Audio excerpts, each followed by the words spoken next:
Bismillahirrahmanirrahim. Alhamdulillahirabbil alamin wassalatu wassalamu ala asyrafil anbiya wal mursalin wa ala alihi wa sahbihi ajma'in.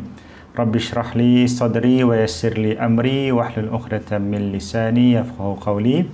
Subhanaka la ilma lana illa ma 'allamtana innaka antal alimul hakim. Alhamdulillah, tuan-tuan puan-puan, pagi ini kita berada di dalam hari yang ke-6. 6 ke 7, Jumaat, Sabtu, Ahad, Isnin, Selasa, Rabu, Khamis. 7, minta maaf. Kan hari yang ke-7 dah dalam bulan Ramadan. Maksudnya kalau katalah 30 hari itu bahagi dengan 6 lah katanya kan.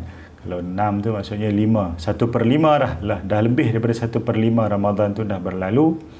Bagaimana kita telah menghargai atau kita telah mengisi hari-hari yang telah berlalu ini. Mudah-mudahan Allah menerima amal-amal kita, menerima segala permintaan kita, menerima segala doa-doa kita, menerima taubat kita. Dan yang paling penting adalah Allah menerima kita sebagai hamba-Nya. Sebab macam kita bincang sebelum ni, kan kita kena sentiasa kembali kepada ungkapan Inna lillah wa inna ilaihi raji'un. Kita ni milik Allah dan kita akan kembali pula kepada Allah. Kan sesuatu yang tidak menjadi milik kita, maka kita tidak ada kekuatan atau kuasa untuk mengawalnya, bahkan diri kita sendiri. Ada hak-hak tertentu yang Allah bagi, tapi hakikatnya keseluruhan hidup kita, keseluruhan diri kita ni Allah yang kawal, Allah yang punya. Jadi apa yang Allah suruh, wajarlah untuk kita laksanakan. Apa yang Allah larang memang patut dan sangat perlu untuk kita tinggalkan. Sebab kita ni adalah milik Dia. Okey. InsyaAllah hari ini kita kongsi sikit satu ungkapan daripada kitab Al-Hikam. Belenggu yang menghalangi jalan menuju Allah. Dalam kehidupan kita ni, kita nak menuju kepada satu tujuan sahaja. Sebagaimana Allah sebut dalam surah Az-Zariyat. Kalau kita cek ayat yang ke-56, Allah sebut, وَمَا خَلَقْتُ الْجِنَّ وَالْإِنسَ إِلَّا لِيَعْبُدُونَ. Tidaklah Aku ciptakan jin dan manusia melainkan untuk beribadah kepada Aku. Maksudnya seluruh tujuan hidup kita ni adalah untuk mengabdikan diri kepada Allah, menundukkan diri kepada Allah, menuju kepada Allah lah dalam arti kata lain. Tapi dalam kita nak menuju kepada Allah itu, ada belenggu-belenggu yang menyekat kehidupan kita, menyekat kita daripada nak sampai kepada, bukan sampai kepada Allah tu, jauh lagi, sampai kepada jalan nak menuju kepada Allah tu. Sebab tu dalam surah Al-Fatihah kita baca ihdinas siratal mustaqim. Tunjukkan kepada kami jalan. Jalan tu kan, jalan yang lurus. Jalan nak menuju kepada istiqamah tu, jalan istiqamah tu. Nak menuju kepada Allah Subhanahu wa taala. So kalau kita tengok dalam ungkapan Ibn Athaillah ni, apa kata beliau? Kaifa yashruqu qalbun suwarul akwani muntabi'atun fi mir'ati am kaifa yarhalu ila Allah wa huwa mukabbalun bi syahawatihi am kaifa yatma'u ayyadkhula hadratallah wa huwa lam yatatahhar min janabati ghafalatihi am kaifa yarju ay yafhama daqa'iqal asrar wa huwa lam yatub min hafawatihi. Satu ungkapan yang sangat cantik. Apa kata beliau? Bagaimana hati dapat bersinar sementara gambar-gambar duniawi tetap terlukis dalam cermin hati itu. Itu yang pertama. Dan mencerita tentang bagaimana hati kita nak bersinar sedangkan ia diliputi dengan gambaran-gambaran yang bersifat duniawi. Tujuan-tujuan hidup yang tidak jelas, tujuan-tujuan hidup yang tidak orang kata apa?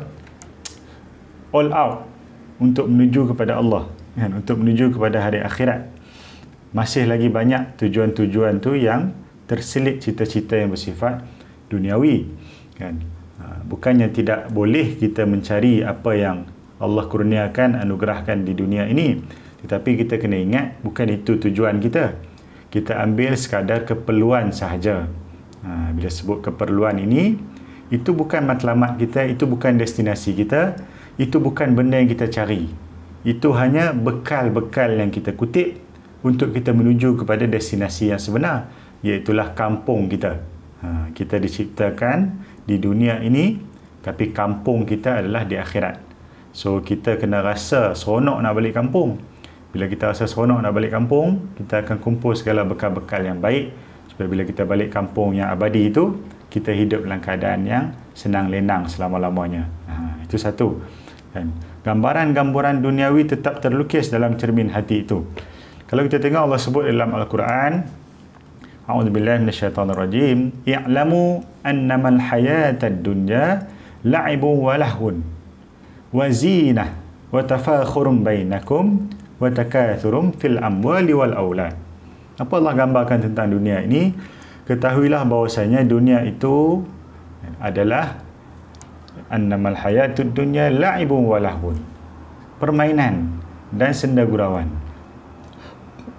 wa zinah dan perhiasan, wa tafakhurun bainakum dan saling bermegah-megah antara kamu, wa takathurum fil amwali wal aulad dan saling memperbanyakkan harta benda dan juga anak pinak. So kita tengok Allah susun ayat tu begitu cantik. Allah cerita dunia ini satu bentuk permainan, kan? Satu bentuk la'ibun wa lahwun, kan? Senda gurauan.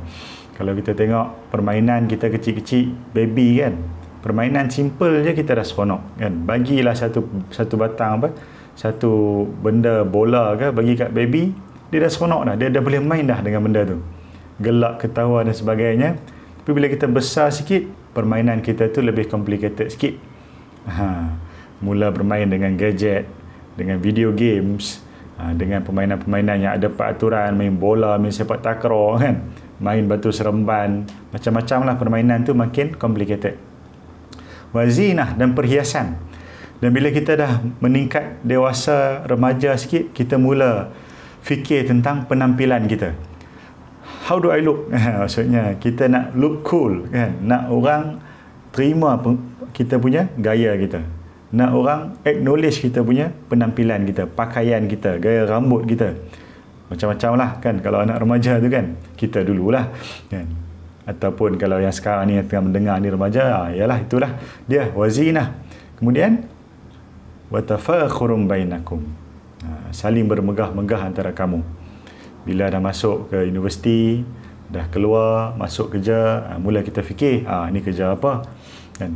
Gaji berapa, kan? Pangkat apa, kan? Jawatan apa, macam-macam lah.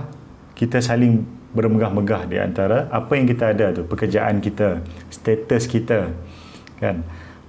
Wa takathurum fil amwali wal aulad. Kemudian kita dah start mencari harta, kan? Membina aset-aset, kan? Kalau yang saham tu membina saham-saham, kan? Yang macam-macam lah saham. Kemudian juga memperbanyakkan anak pinak.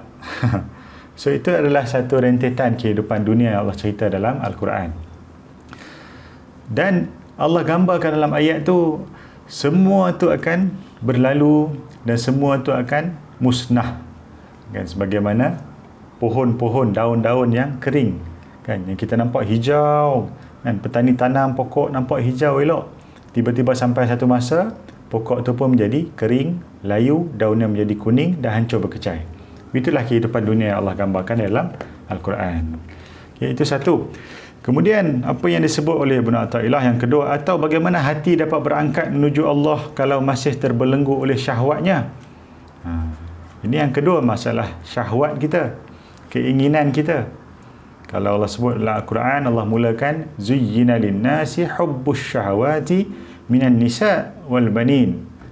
Dua benda. Yang pertama sekali yang Allah sebut nisa, wanita, bagi lelaki lah. Kalau bagi perempuan, lelaki lah, sebaliknya.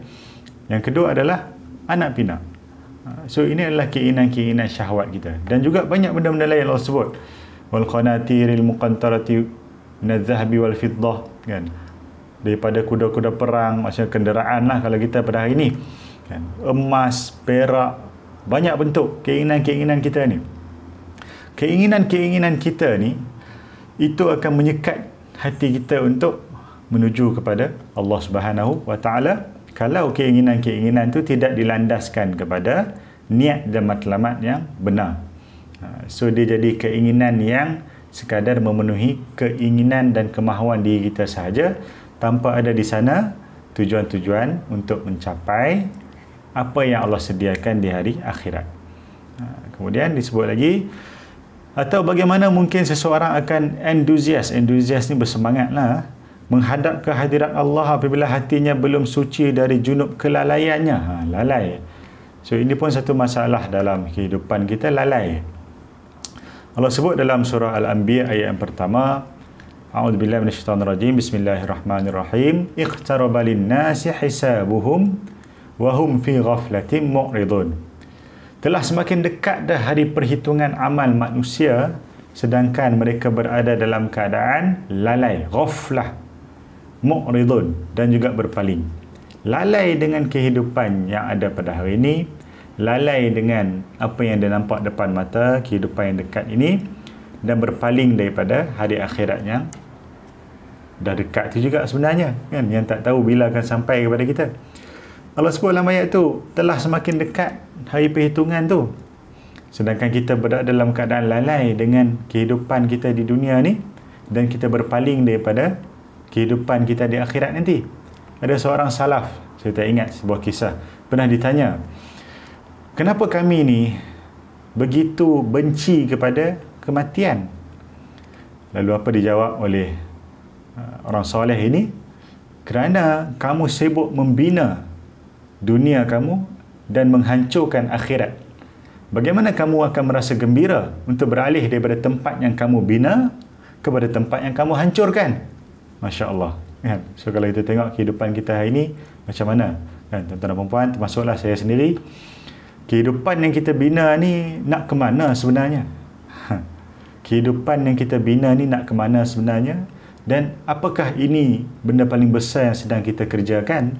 Atau ada benda lain sebenarnya yang patut kita kerjakan, yang lebih layak untuk kita, yang worth it untuk kita chase, kan, untuk kita kejar. So kelalaian ni adalah satu masalah, sebab kelalaian kita tu akan ditanya oleh Allah Subhanahu wa taala. Sebagaimana disebut dalam ayat yang lain, alimat nafsum ma qaddamat wa akharat. Pada hari itu manusia akan ditanya apa yang dia kerjakan, satu, wa akharat, dan apa yang dia lalaikan, apa yang dia tak buat pun akan ditanya. Jangan kita rasa kita buat perintah Allah itu saja, tapi kita lalai daripada perintah-perintah Allah, itu pun akan ditanya. So itu kita kena renungkanlah. Kemudian yang terakhir, atau bagaimana mungkin seorang hamba dapat memahami kedalaman berbagai rahsia sementara ia belum bertaubat dari kesalahannya. So inilah perkara besar yang perlu kita sama-sama muhasabah, iaitu tentang kita bertaubat kepada Allah, kembali kepada Allah. Bukan senang untuk kita bertaubat dan kita berada kekal dalam keadaan kebaikan, kita menyesal daripada satu dosa tu dan kita tak buat-buat lagi dosa tersebut. Bukan senang, kan? Saya pun akui, kita masing-masing semua kita ada banyak dosa yang kita je tahu. Kita tahu, Allah tahu, orang lain tak tahu. Kita dah bertaubat, kita dah, orang kata apa, insaf, kita menyesal sungguh-sungguh, tuk-tuk besok, mungkin besok, atau kita menyesal paginya, malamnya kita buat balik. So itu adalah satu sifat kita sebagai manusia, kan, yang selalu lupa, kan, selalu berbolak-balik hati kita ni, qulub kita ni. Sebab itulah kita kena sentiasa bertaubat kepada Allah, kembali. At-tawwabun, orang-orang yang sentiasa bertaubat. Sebab orang-orang yang sentiasa bertaubat ini juga termasuk di kalangan orang-orang yang bertakwa sebenarnya. Kalau kita tengok dalam Al-Quran, Allah sebut antara ciri-ciri orang bertakwa itu apa? Alladzina idza fa'alu fahishatan aw zalamu anfusahum dzakarullah fastaghfaru li dzunubihim. Iaitulah orang-orang yang bila dia melakukan perbuatan keji dan mungkar, kan, mereka terus ingat kepada Allah. Fastaghfaru li dzunubihim. Lalu dia beristighfar ataupun memohon ampun atas dosa-dosanya. So itu adalah salah satu karakter sebagai orang bertakwa yang kita nak lahirkan dalam bulan Ramadan ini. Jadi dalam ungkapan yang disebut oleh Ibn Athaillah ini memfokuskan tentang belenggu yang menghalang kita daripada jalan untuk menuju kepada Allah. Jadi kita kena identify, kena kenal pasti. Apakah yang menghalang kehidupan kita selama ini? Apakah dalam bentuk hawa nafsu kita yang tak dapat kita kawal, apakah dalam bentuk kecintaan kita kepada dunia yang melampau-lampau, mungkin juga dalam bentuk kelalaian kita daripada tujuan dan peranan kita diciptakan, juga dalam bentuk kelalaian kita untuk bertaubat di atas dosa-dosa yang kita lakukan. Kalau semua tu berkumpul dalam kehidupan kita, dalam diri kita, maka bayangkanlah bagaimana sukarnya untuk kita meniti jalan menuju kepada Allah ini. Sebab banyak halangan tu bukan daripada luar, semuanya halangan daripada dalam, internally. So bila halangan daripada dalam ni, kita pun nak kena ubahlah daripada dalam. Nak kena ada kesedaran, keinsafan, bermula daripada kehendak diri kita itu sendiri. Tak perlu dipaksa-paksa. Kita yang sedar, kita tahu apa kita dah buat selama ni dalam hidup kita. Kita tahu apa perasaan kita terhadap apa yang ada di sekeliling kita. Kita tahu apa tujuan sebenar kita dalam melakukan segala sesuatu. Maka kita muhasabah. Kita mengakulah depan Allah. Kita mintalah sungguh-sungguh, ya Allah, sepanjang bulan Ramadan ni, ya Allah, aku nak kembali kepadamu, ya Allah. Terimalah aku kembali, ya Allah. Ya Allah, bimbinglah aku ke jalan yang Engkau redai. Ya Allah, tunjukkanlah aku, berikanlah aku taufik untuk kembali kepadamu dengan pengembalian yang sebenar-benarnya, untuk bertaubat kepadamu dengan taubatan nasuha, sehingga aku hidup tu dalam keadaan yang tenang, walaupun banyak halangan-halangan, tapi jiwa kita tu menjadi tenteram kerana kita selalu ingat kepada Allah Subhanahu Wa Taala. Sekianlah dulu kan perkongsian untuk diri saya sendiri juga dan untuk kita bersama. Kita jumpa lagi. Assalamualaikum warahmatullahi wabarakatuh.